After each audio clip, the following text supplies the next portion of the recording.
cette espèce-là, rien ne peut la faire sortir sauf la prière.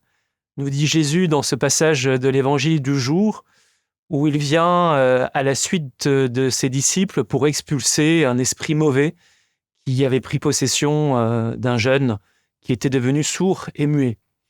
Et Jésus remet en avant cette nécessité de la prière, puisque les disciples n'arrivent pas à expulser ce démon.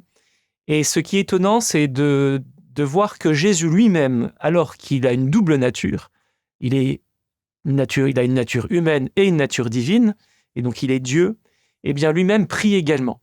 Et donc si Jésus, qui est Dieu, prie, combien nous-mêmes aussi devons-nous prier?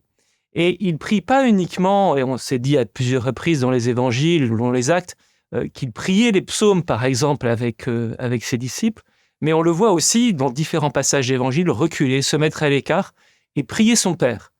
Et dans le carême aussi, il nous dira mettez-vous à l'écart et priez votre Père qui est là dans le secret. Et c'est ce que lui, fait. Et donc, pour nous, c'est nous redire, finalement, la prière est indispensable dans notre vie de foi. Indispensable, y compris si on est prêtre, y compris si on est baptisé, et qu'elle est nécessaire.